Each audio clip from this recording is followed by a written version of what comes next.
So preventative maintenance is exactly what it sounds like.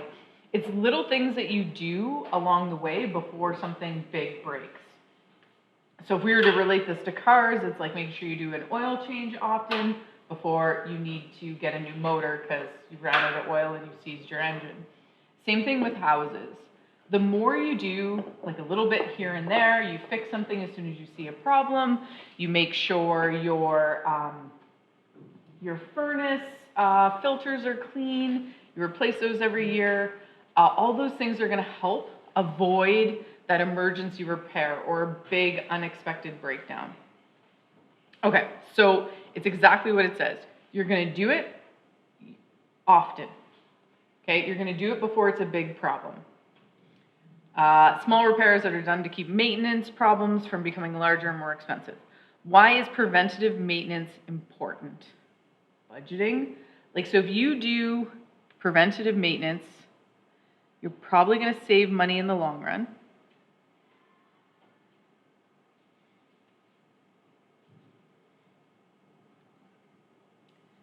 And things in your home or things on your home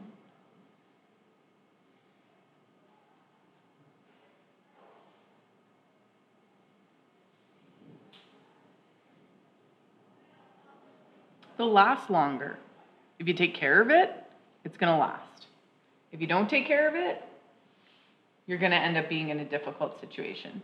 Budgeting is important too. You know, you put away so much money every year that you got to, replace this or do that. You can plan for those things. Those emergency repairs, those are expensive. Like my washer went in December. So I had to buy a new washer at Christmas time. That was super expensive. That was not fun. And washers and dryers are expensive. Okay, so this is going to be an example, like this, and again, this unit's like the vehicle unit. Some of the answers are going to be your opinion, reasons why, things like that. So the roof on Henry's house is about 5 years old. With good care, it should last anywhere to 15 to 30 years. What does good care look like on a roof? If any of your shingles come up, you're going to make sure you replace them, put them back down. You're going to make sure your gutters are clear so things aren't backing up into it's called soffit and fascia, but like into the edges of the roof. You're going to try to take care of it. You're going to do those things. So suppose that Henry does not do preventative maintenance. What expensive, that's the key word here, expensive emergency repairs might they have to do later? Okay, my roof shot, what's going to happen? I got to pay for a new roof. That's expensive.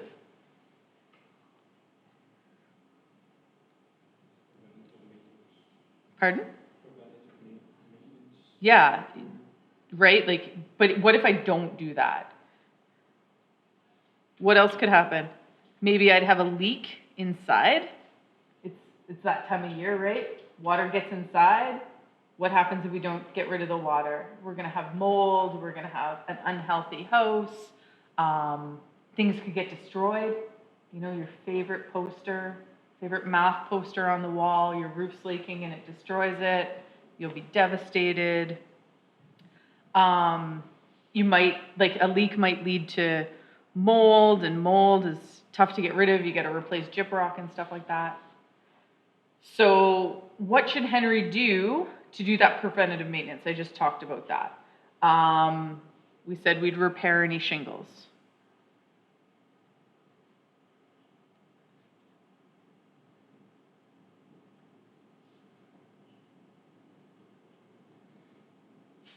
Ooh, so we replaced our roof 7 years ago, and it was $8,000. Like $8,000 to have all the shingles pulled up, new shingles put on, that sort of thing. $8,000 to have somebody do that. So you're going to repair any damaged shingles. You know what you're going to do? You're going to inspect. You got to inspect the roof for any damage. And that happens a lot in the winter. Like ice can build up around your vents on your roof. A rodent could get in. Nobody likes that. Nobody wants a rodent in their house. You're going to take care of your, I'm just going to put gutters. I'm going to say clean gutters. And those things always catch leaves, like in the fall. It's not, owning a house is a lot of work, guys. I'm just telling you that. As a person who owns a house, it's a lot of work. But I have a place that's mine. Okay, and I can paint in any color that I want. Suppose that Henry does not do the jobs you listed. What expensive emergency repairs might his house need? So I think we answered that already. Like, he's gonna have to pay for a new roof, or at least repairs. And that's expensive. He might have to pay for water damage inside.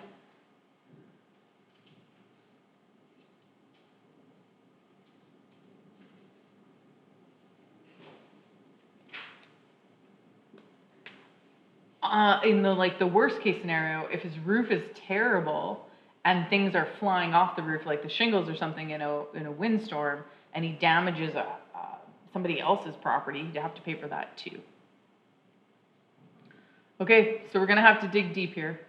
We might have to look at Google. So have your phones handy. Okay, so if you owned a house, not just a roof, around the house, which jobs would you do monthly, annually, and then once a decade? So preventative maintenance. Around the house, what would you do?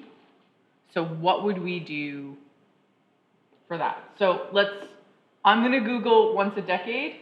Somebody else is gonna Google monthly, jobs around the house, preventative maintenance, house preventative maintenance monthly.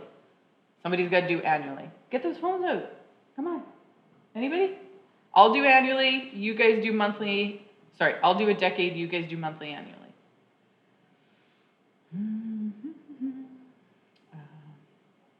Preventative.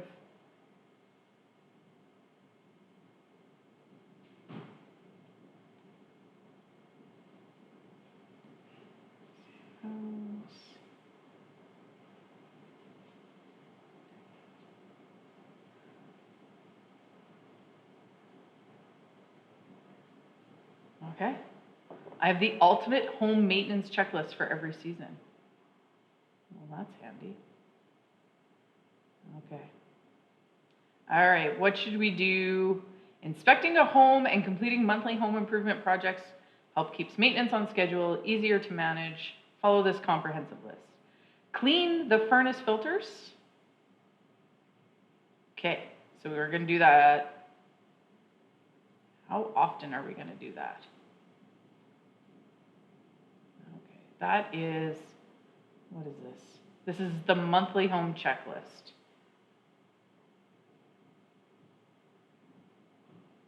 Okay. This is what we're gonna do.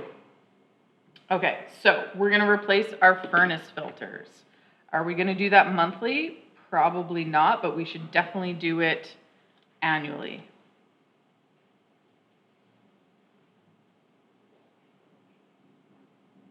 Okay, maybe let's do this. We're gonna say replace furnace filters.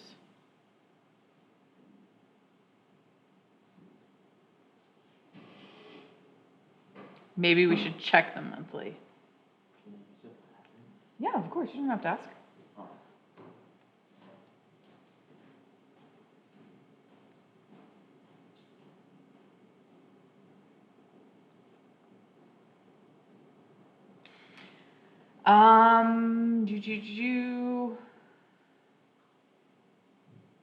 We're gonna test our alarms, like our smoke alarm, our fire extinguishers, all that sort of stuff. So we're going to do that monthly. Test fire alarms.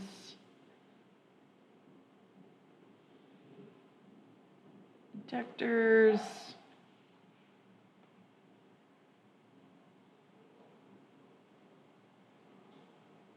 Oh, vacuuming. Okay, vacuuming the which? Furniture. Okay, yep. I'm gonna add one thing to that: vacuum furniture, because that will take care of not your house, but it'll take care of the stuff in your house. Furniture, and I'm gonna say heat registers, because you don't want dust and stuff building up to the place where the heat is, because that could cause a fire. You want to make sure no vents are blocked. I'm gonna say check vents. So your vents are like on your roof, or the dryer vent, like on the side of your house. You want to make sure that those aren't blocked, because if they are blocked, then it could be putting carbon monoxide back into your house. Pardon? Ovens and microwaves. So what are we checking on those? Make sure they're working, the cords aren't damaged, anything like that. Okay, I'm gonna say check appliance. What about changing light bulbs? Yeah, let's do test fire alarms, detectors, change light bulbs. Nobody wants to sit in the dark. Check appliances, and I'm gonna write cords by appliances there. Now, should we be doing that monthly? Maybe.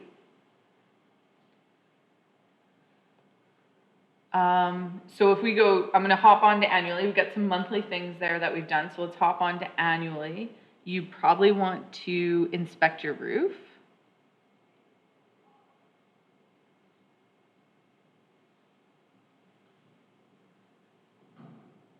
Probably want to inspect your roof. If you have a fireplace in your house, you're gonna want that inspected.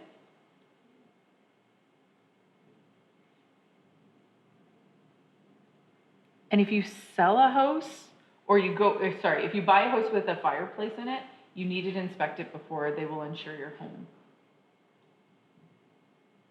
And we don't have anybody who's certified to inspect them in town. You got to get them from out of town. But I think there's people in Flin Flon who come in to Thompson every once in a while. What else do we have to do? We want to check if there's any loose siding. If you have siding on your house, loose siding. So loose siding, we want to check for that. We want to check our roof. Oh, I did that already. We put inspect the roof. You want to remove any leaves or debris. We've talked about that before. Inspect your roof, I'll put that there too. I'll write gutters beside it.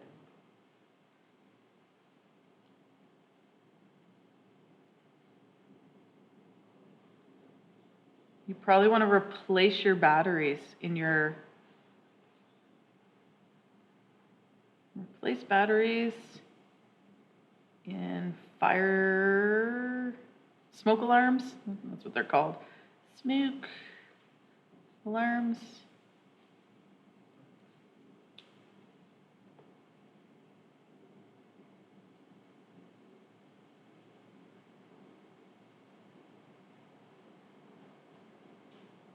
Now, there's something that you do based on the season, right? Like, if it's summertime and you have air conditioning going, when it comes to the fall and you're not going to use your air conditioner anymore, you want to make sure that that's shut down and cleaned and put away, kind of thing.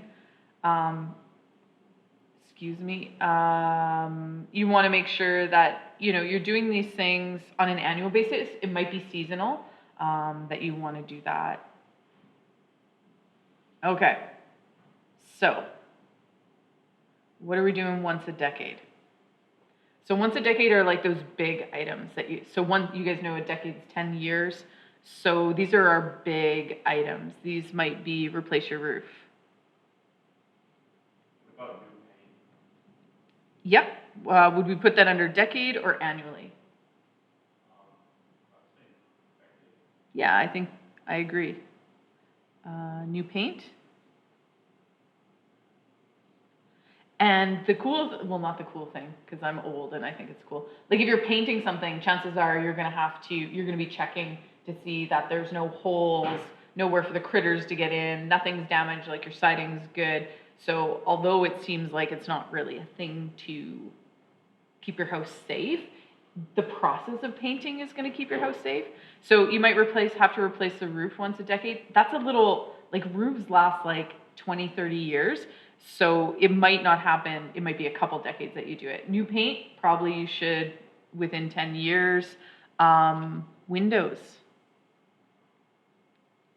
New windows are a big one. Make your house energy efficient. Windows, doors, maybe we'll put doors on there. You know, is this time for, pardon? Flooring, that would be another good one. Like, do you have damage to your flooring? Is there a hole somewhere? Did somebody do damage to it?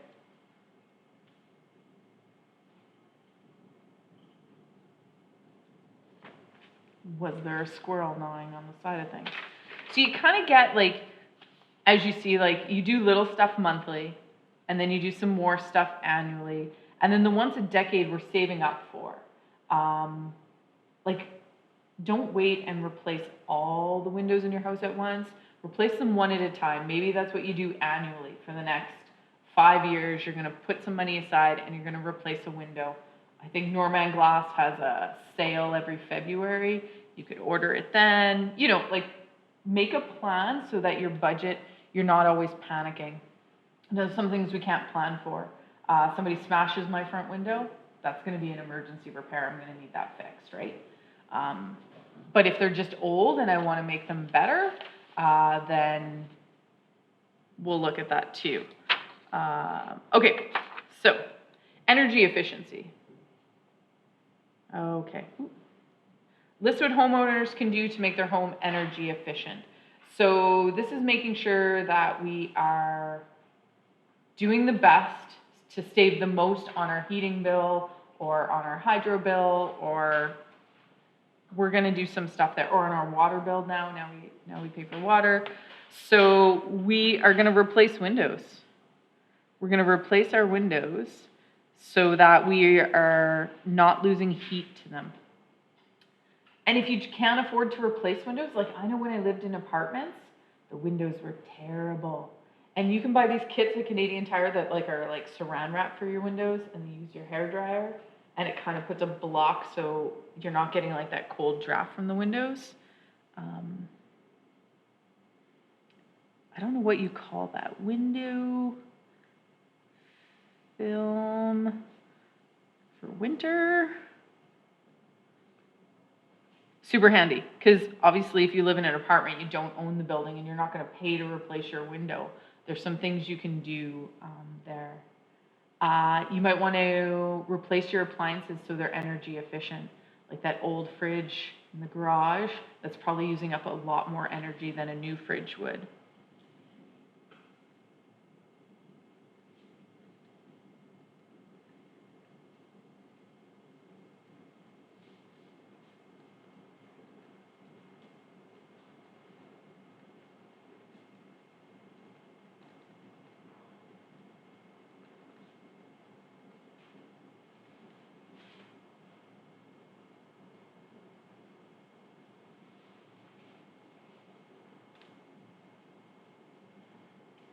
What else can we do? You can put in more insulation. There's like hydro gives incentives to increase the insulation. I don't know if you've ever seen it. It's pink and it's furry and it comes in like sheets. And you don't want to touch it with your naked skin because it's like got little fibers in it that make you really itchy. So just be careful with that. If you increase the insulation in your house, hydro will help pay for the cost of that.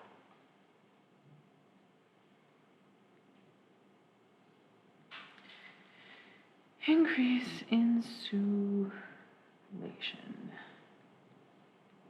That's what we're doing right now.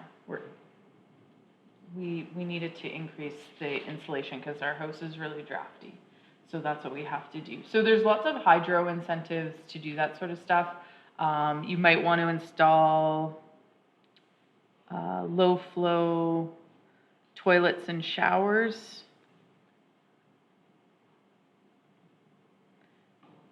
So that way you're using less water with every flush or with your shower.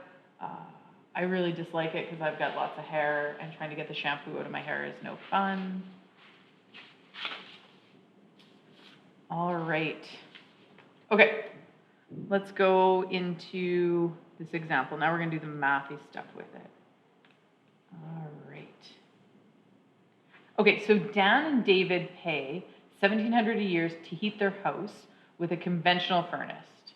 The cost of buying and installing a high-efficiency furnace is $4,800. So this is what they pay per year, and this is what they're going to pay. This is what they're going to pay to install a new furnace. Okay, how much would it cost Dan and Karen? Where did Karen come from? Karen is not invited. David is here. To heat their house with a new furnace. Okay, so a conventional one is 60%, and a high efficiency one is 95%. So it's going to save that much money on it. Where's this Karen coming from? Sorry, having a hard time with Karen and David here. Okay. I don't know if I'm going to actually do the calculations on this one.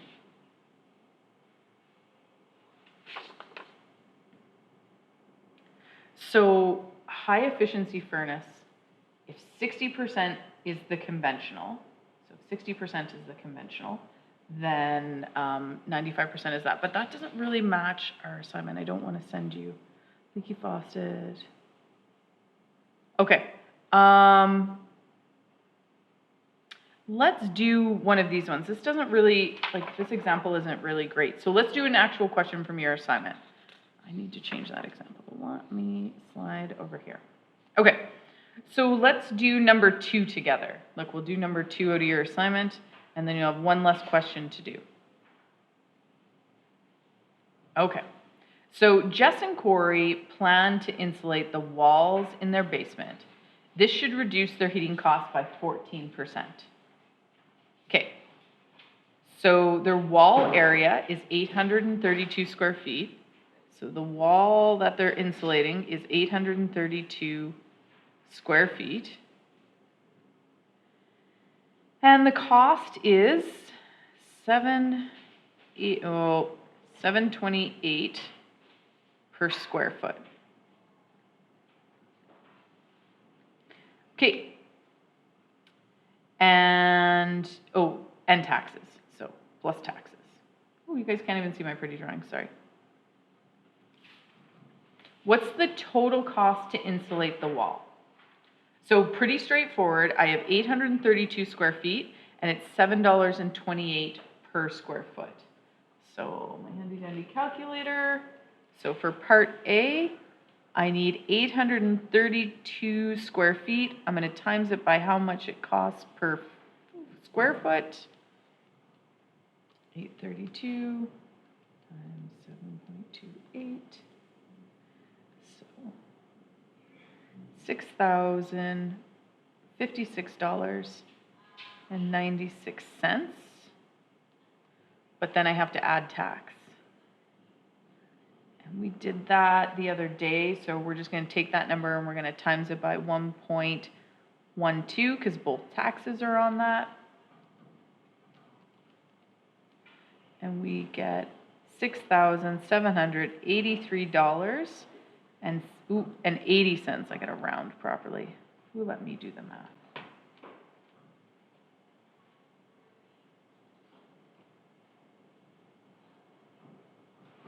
Oh, guys, I read the question wrong. The cost is $7.28 and taxes. So I don't know why they didn't include taxes in the answer. I didn't include taxes in the answer key. So don't worry about that, but this would be it with taxes.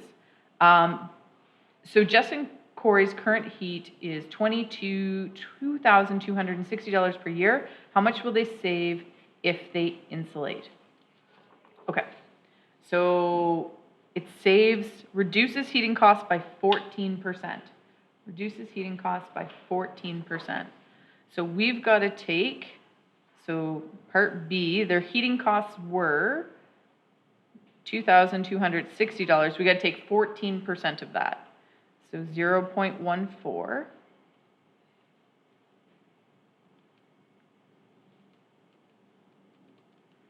and we get $316.40. So that's what they're gonna save. So here's the thing though, is that doesn't seem like they're saving a lot of money when I had to put almost $7,000 in, but you're saving this annually. And if you do it once, you're probably never gonna have to do it again while you live in that house. So you're gonna be saving that over however long you're living in that house for. And it might increase the resale value of the house if you're not gonna live in it for the rest of your life by doing that. Okay, so that's how we're gonna tackle those questions. Make sense? Clear as mud? All right. Okay, I'm gonna leave you guys to do that assignment. So this one's a little bit mathy, but you might get a question on the test on how, you know, like what is the difference between preventative maintenance and emergency repairs, or I might give you a situation where you have to identify, is it a emergency repair or preventative maintenance? Yeah. What about 3? Okay. 3. Okay. Use the information from Jess and Corey's house in question 4. I think it should say question 2. Question 2, not question 4. Nope, question 4. Okay. Suppose that the price of fuel stays the same. Where's the price of fuel? Do you guys see the price of fuel anywhere?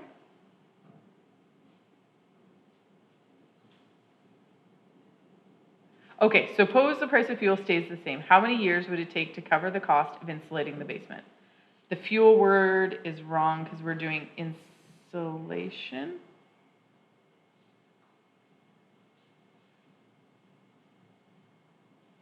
So how many years will it take to cost?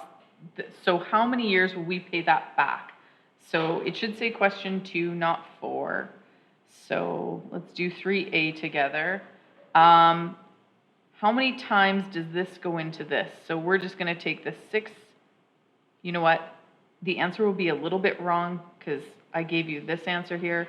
So 656.96.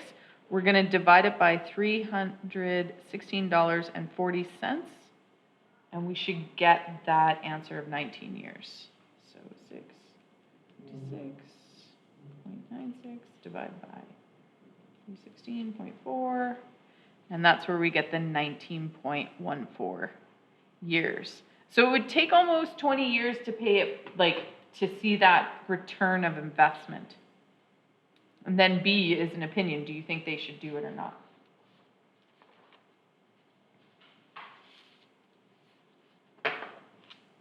So sorry guys, this shouldn't say question 4, it should say 2. And I think what they mean, like what I meant when I copied this by fuel, it's like you're being heated by fuel to heat the house. Some houses are, but we're hydro up here. So, okay, so it should be from question 2, not that. All right, I leave you with that. I'm gonna hit stop now on my video.